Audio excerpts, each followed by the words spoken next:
बकरीद भी बोला जाता है कि जानवर को काटते हैं तो पाप होता है, लेकिन शास्त्रों में लिखा है कि पहले भगवान का जो विवाह हुआ था उसमें न जाने कितने जानवर को काटा गया। आप खुद देखिए। ब्रह्मवैवर्त पुराण श्री कृष्ण जन्म खंड अध्याय 106 श्लोक नंबर 61, 62, 63।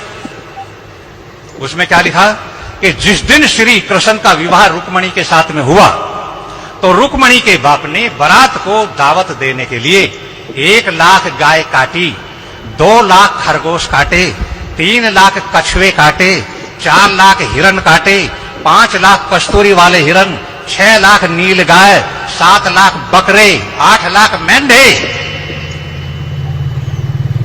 सारा हिंदुस्तान दावत भी चला गया था क्या?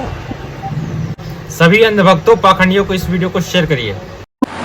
गुरु जी, हमें आपसे एक प्रश्न और आया है कि जो ये एक वीडियो देखने को मिलेगा यूट्यूब पे, तो इसमें बताया गया कि कृष्ण रुक्मणी विवाह में कि कहीं गाय काटे गए, बकरे काटे गए, और ज्यादातर बता रहा है 1-1, 2-2 लाख में।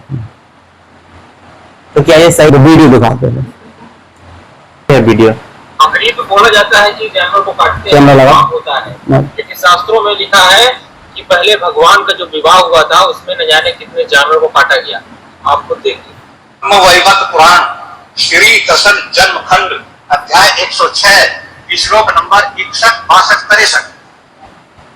उसमें क्या लिखा कि जिस दिन श्री कृष्ण का विवाह रुक्मणी के साथ में हुआ तो रुक्मणी के बाप ने बारात को दावत देने के लिए 1 लाख गाय काटी, 2 लाख खरगोश काटे, 3 लाख कछुए काटे, 4 लाख हिरण काटे, 5 लाख कस्तूरी वाले हिरण, 6 लाख नील गाय, 7 लाख बकरे, 8 लाख मेंढे। ये वीडियो जो आपने देखा, ये सही है या गलत है? ठीक, इसका वर्णन आप करिए। तो इसमें क्या बोला है? कितना अध्याय, कितना वो? खरगोश 61, 62, 63। ब्रह्मवैवर्तक पुराण है, श्री कृष्ण जन्म खंड है, 106 अध्याय है और 61, 62, 63 श्लोक में ये वर्णन है। ठीक है ना?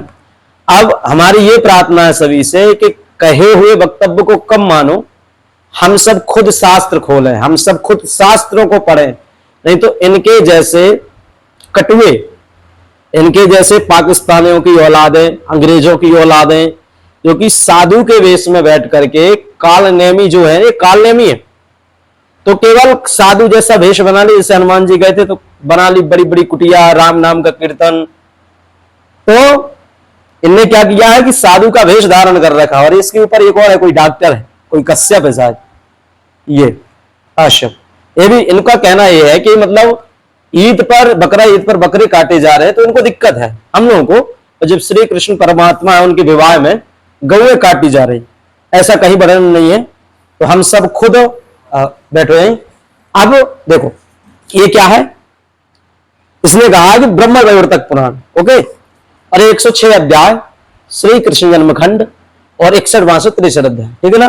तो हम इसकी मानेंगे कि इसमें मानेंगे? इसमें जो पुराण है हमारे सनातन धर्म के, हम इस पर बात करें। ठीक है ना? तो हम ये कह रहे हैं, थोड़ी आप पास में आओ। जैसे अब इसने कहा है, तो हम जब खुद पढ़ेंगे शास्त्रों को तो इन जैसे कालनेमी से हम बच सकते हैं।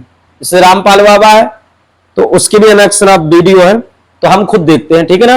पहले नंबर ये ब्रह्मवैवर्तक पुराण है और इस पर हम आते हैं श्री कृष्ण जन्म खंड पर। ठीक है ना? तो ये क्या लिखा है? पास में लाओ, थोड़ी वीडियो बना पास में। हाँ, इसको पढ़ो थोड़ा। ये क्या लिखा है? श्री कृष्ण जन्म खंड। इस कटुए में क्या बोला है? कृष्ण जन्म खंड लिखा है। ठीक है? अब यहां पर क्या लिखा है? ये 5वां अध्याय समाप्त हो रहा है। ठीक है ना? इसने क्या बोला? 106 अध्याय बोला ना? 106 अध्याय, ये खत्म हो गया। अब ये वर्णन हो रहा है 106 अध्याय का। ठीक है ना? और ये रुक्मणी विवाह का वर्णन है। ठीक है ना? अब यहां से सुनो।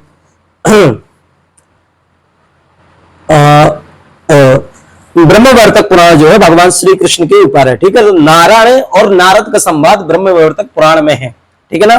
तो यहां पर क्या लिखा है कि नारद इस समय महाबली राजा कुद में अपनी कन्या के लिए बल्कि तलाश में ब्रह्मलोक भूतल पर आए। यानी कि वर्णन ये है कि राजा जो कुदमी थे उनकी एक पुत्री थी।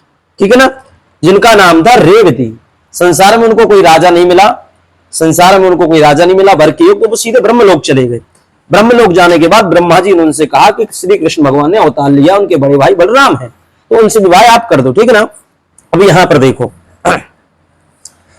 ये शिशुपाल बारात लेकर के गया था कहां पर, राजा भीष्मक के यहां पर, ठीक है ना।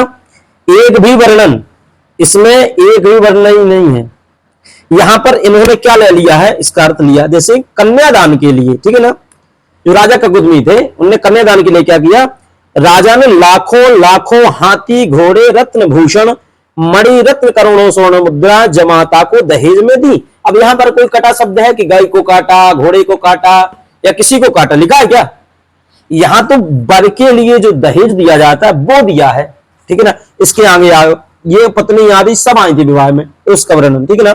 यहां देखो, 4 महारथी सैनिकों के साथ उसकी रक्षा कर रहे थे, उसके नाम थे रुक्मी, शिशुपाल, महाबली, दंत्रवक और महायोमी, इसका वर्णन, ठीक है ना। यहां पर कहा है रुक्मी ने भगवान श्री कृष्ण का जब युद्ध हुआ, रुक्मणी को लेके गए तो उनने समझाया है कि मत मारो, हमारा भाई है। देखो, मनोहारिणी कन्या रुक्मणी को ग्रहण करने के लिए आ रहा है, यानी ये सब बातें चल रही है राजा भीष्मक के, तो भगवान कृष्ण हरण करने के लिए आ रहे हैं। तो फिर साल, शिशुपाल और दंत्रवक्र भी कुबाक कहे गए दुर्वचनों को सुनकर बारात में आए और बलराम जी सहित यादवों को क्रोध आया। अब देखो, यहां पर कोई वर्णन है खाने का पीने का, अब आगे सुनो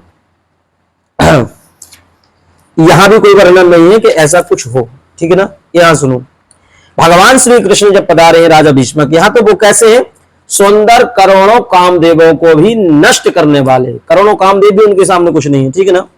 ये उनका वर्णन है, भगवान श्री कृष्ण कैसे हैं, ठीक है ना।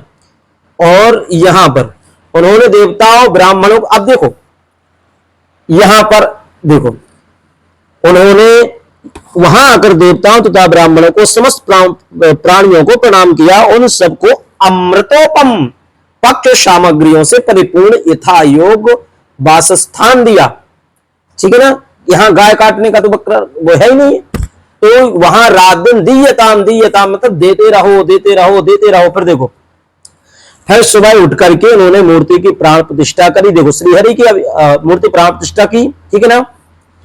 और फिर वृद्धिवास बुद्धि श्रद्धा और मंगलकृत किए, देवताओं ब्राह्मणों तथा जाति भाइयों को भोजन कराया, ओके। अब यहां भी ऐसी कोई चीज नहीं है जो भी गाय काटने का शब्द हो, 6वां ही अध्याय, ठीक है ना। अब यहां देखो, एक भी शब्द यहां पर कोई नहीं मिलेगा, एक भी शब्द जो कलिकाल के, जो भगवान को क्या कहा गया, कालों के काल महाकाल है भगवान श्री कृष्ण, जो काल के काल और मृत्यु के मृत्युंजय है, ऐसे भगवान को कहा गया है, ठीक है ना। संपूर्ण वेदों में जिनकी महिमा का अंत है, ये भगवान श्री कृष्ण की वर्णन कर रहे हैं, ठीक है ना। और योगियों के लिए दुराधात, यहां भी कोई ऐसा वर्णन नहीं है, ठीक है ना। अब भगवान श्री कृष्ण कहा गया कि आप ज्योति के मध्य सनातन अविनाशी देह रूप है, क्योंकि साकार ईश्वर के बना यह तेज कहां से उत्पन्न हो सकता है, ठीक है ना। अब ये आ गया 7वां अध्याय, 6वां में तो कुछ है ही नहीं। अब यहां पर देखो, ये वो विवाह का वर्णन है यहां पर भी, और मतलब ये है श्री कृष्ण के रुक्मणी के विवाह में राधा जी उपस्थित रही, ठीक है ना। कह रही राधा जी रही, समझ में, कहां रही है, ये देखो। अब यहां पर मेन चीज आएगी, ठीक है ना। अब देखो, अब यहां का उन्होंने गलत अर्थ लिया है, ठीक है ना।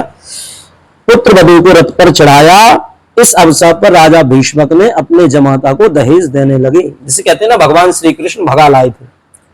लेकिन भगवान श्री कृष्ण का विवाह राजा भीष्मक के यहां पर हुआ, जैसे बारात लेके दूल्हा जाता है, यह पूरा देखो, भीष्मक ने जमाता को दहेज देने लगे, उन्होंने हर्षपूर्वक। अब यहां पर इन्होंने गाय को काटने का शब्द लिया है, हृदय से 1000 गजराज, ठीक है ना, 6000 घोड़े, 1 दासियां, सैकड़ों नौकर, अमूल्य रत्नों के भरे बने हुए आभूषण, 1000 रत्न, 5 लाख शुद्ध स्वर्ण की मोहरे, विश्वकर्मा द्वारा निर्मित सोने के सुंदर सुंदर जलपात्र का भोजन पात्र, बहुत सी गाय, ठीक है ना, 1000 दूध वाली सवत्सा धेनु और बहुत से बहुमूल्य रमणी अग्नि शुद्ध वस्त्र प्रदान किए। तब वसुदेव उग्रसेन देवताओं और मुनियों के साथ प्रसन्ना पूर्वक द्वारका को चले गए, वहां रमणी द्वारकापुरी में प्रवेश किए। तो बताओ, यहां पर कोई ऐसा वर्णन है कि 1 लाख गाय काटी, 1 लाख बकरा काटे या 2 लाख मछलियां काटी, ये कोई वर्णन तो यहाँ पर है ही नहीं। अब यहाँ पर देखो भक्ष, उसमें क्या लिखा? भोज, लेश और चोस। अब इनका अर्थ समझो। चोस जो भोजन होता है, चोस का मतलब होता है चूसने वाला, जैसे गन्ना है, आम है इत्यादि जो चूसने वाले हैं। लेह का मतलब होता है जो कूट करके खाने वाला पदार्थ, ठीक है ना, जैसे कूट करके बिरचुन वगैरह बनाते हैं ना। भोज और भक्ष, भक्ष का मतलब होता है अभक्ष नहीं, खाने योग्य वस्तु को भक्ष कहते हैं। और भोज, तो भोजन कराकर उन्हें विदा किया। अभी आ गया भैया 8वां और 9वां अध्याय चालू है। तो ये जो कह रहा है, देखो ये जो कह रहा है ये बिल्कुल गलत बातें हैं, ऐसा शास्त्रों में कहीं वर्णन नहीं है। ये लोग केवल मनगढ़ंत बातें बनाए हैं और कुछ भी नहीं, ठीक है ना। तो ऐसे लोगों से दूर रहना है और ऐसी अफवाहों से बचना है। और बहुत जल्द आपके सामने रामपाल के जो ज्ञान है उसका खंडन करने के लिए 2-2 घंटा का एपिसोड आने वाला है। उस सबको आप देखें और वीडियो को शेयर करें। तो ये आप लोग पढ़ोगे तो जानोगे, ऐसा कहीं नहीं लिखा है। जय श्री राम, जय श्री कृष्ण।